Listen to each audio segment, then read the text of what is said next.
Let's talk to Eylon Levy, who's here with us, former spokesperson for the Israeli government, of course, and podcaster now. Eylon, very good morning to you.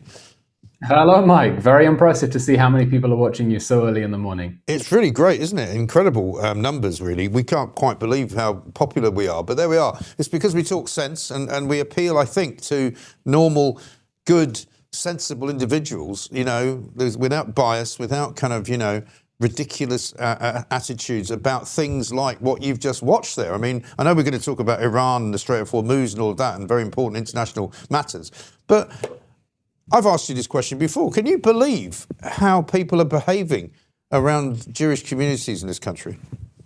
Yeah, I think people who follow common sense will see there's absolutely no sense in radical lefty actors going around knocking on doors, telling British people where they can or can't do their shopping, intimidating Jewish communities. I mean, let's understand what this boycott movement against Israel is about. Hamas, Hezbollah, the Iranians, all their terrorist friends want to destroy Israel. Yeah. And there are people on the streets of Britain who think that Israel should be weakened, impoverished, brought to its knees so that it's easier for terrorists to invade and snatch children from their beds and take them hostage again. That is what they are doing by going out, knocking on people's doors, intimidating them, telling them where they can or cannot shop. Unfortunately, I can believe it because it is happening everywhere. The anti-Israeli hate movement has made a lot of people absolutely lose their minds, not only in the UK, but across Europe and the United States as well. And I can only hope that the more ridiculous and cartoonishly evil these activists get, the more ordinary people with common sense can see that this is cult behavior. Yeah, absolutely. And I mean, I'd like to think that it's diminishing, and I think it is diminishing from its height, shall we say, after October 7th, 2023, and then the sort of the following year after that, when there was a sort of build-up of momentum. And it's sort of stupid-looking old nutters like that guy with the Palestinian, bobble hat on, who are kind of the rump that's left, and they're kind of desperate and ghastly and sad and all the rest of it. But hopefully, there's fewer of them now than there were. I mean, I don't know. I'd like to think that most people understand the PSYOPs campaign that was waged against them by Qatar, Iran, Palestinian terrorists to get them to feel sympathy for Hamas, but I'm not sure it's receding. I mean, the Green Party in the UK is now debating a motion to officially define itself as anti-Zionist. What does it mean? It means they think that the state of Israel shouldn't exist, that this British ally in the Middle East should be dissolved and become another Arab country, not a democracy. And what should happen to us who live here? Probably killed or expelled. I think that would make them happy. That is now increasingly becoming part of the orthodoxy in left-wing circles that you're not allowed to challenge. And so it's very disturbing to see that the Green Party under Zach Polanski is soaring in the polls in the UK. That sort of cult-like behavior, that scapegoating, that groupthink has taken over from common sense, and it's really taken over the left in much of the West. Yeah, sure. Israel kind of has been off the sort of main news radar, though, for a while. How are things there, and what's happening in Gaza and surrounding areas? Well, everyone in Israel has been on tenterhooks for the last month, waiting for President Trump to make his mind up about whether he's going to attack Iran or not.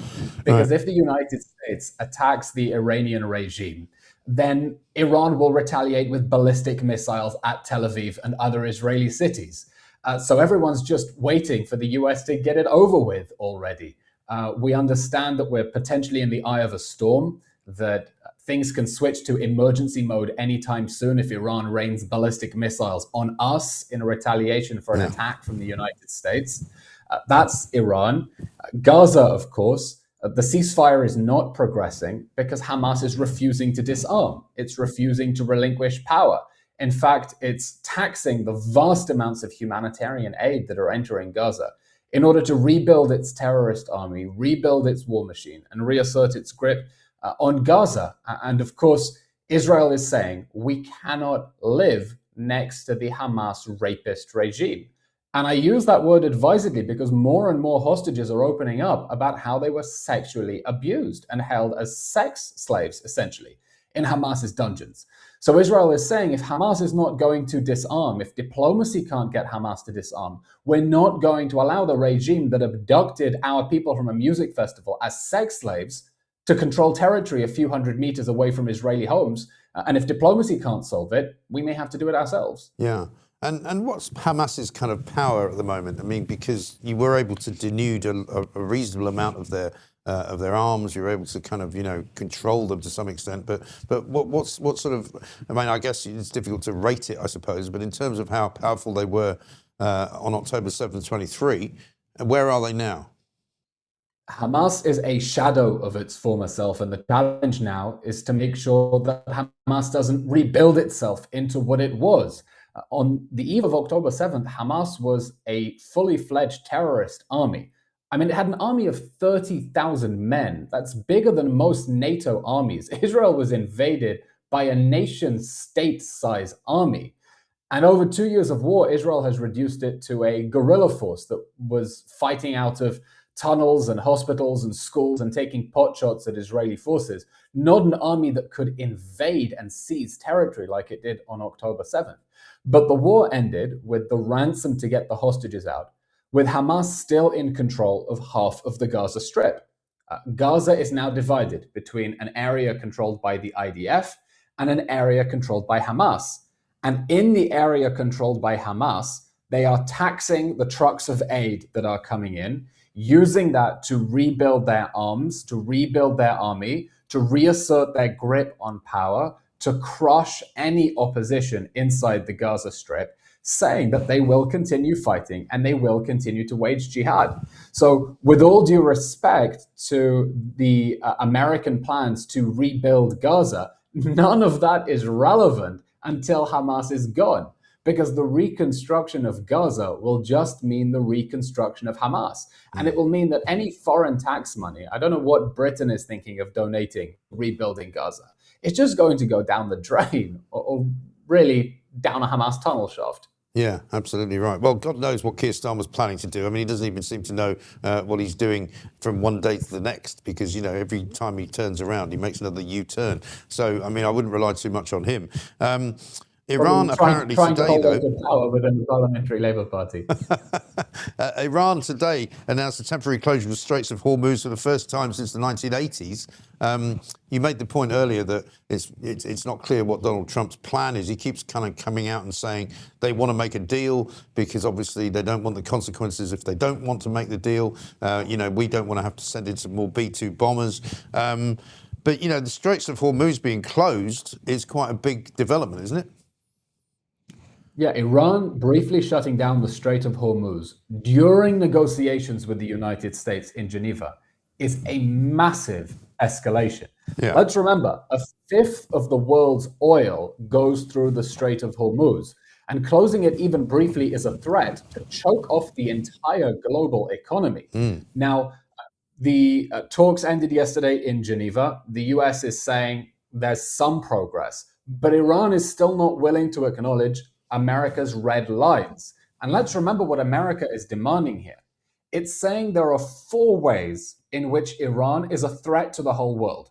Its nuclear weapons program, its long-range ballistic missiles that can reach Europe, its domestic repression, the way they massacred their own protesters, and proxy armies, Hamas, Hezbollah, the Houthis that have sown chaos across the Middle East. The US wants to end all of that. It wants a deal that means Iran will no longer be a major global threat. But of course, Iran is a terrorist regime that does not want to stop being a global threat. It exists in order to export its own version of radical Islamism.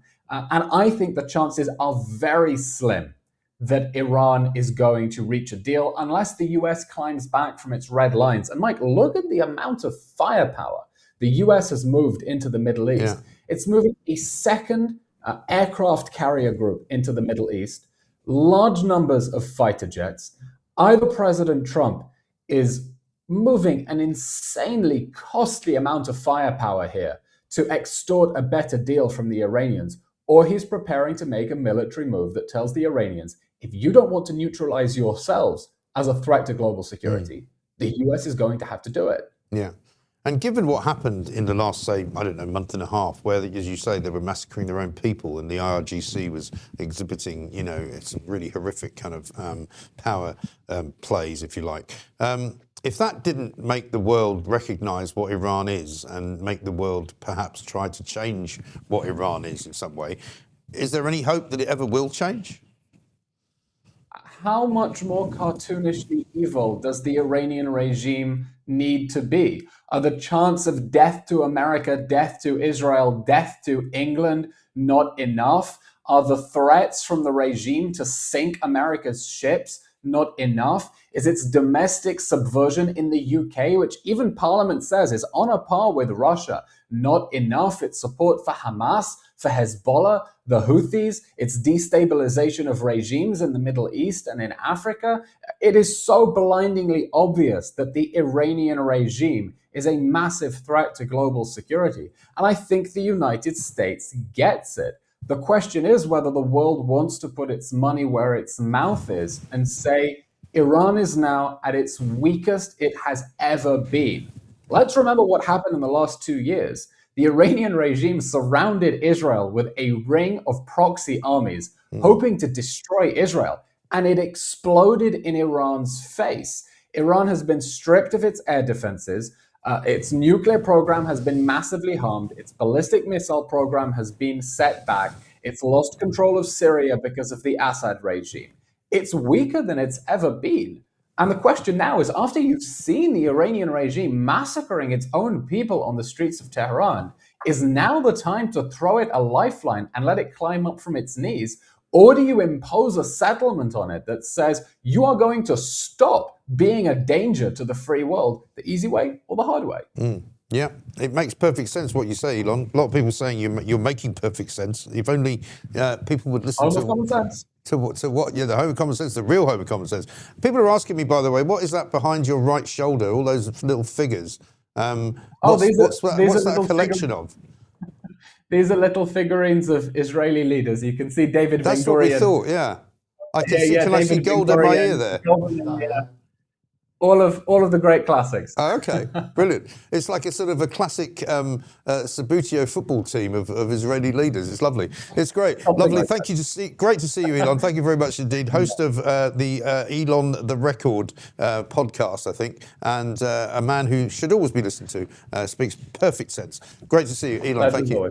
Thank you very much indeed. Iran, as we said there, announcing the temporary closure of the Straits of Hormuz, which is where much of the world's oil actually travels through.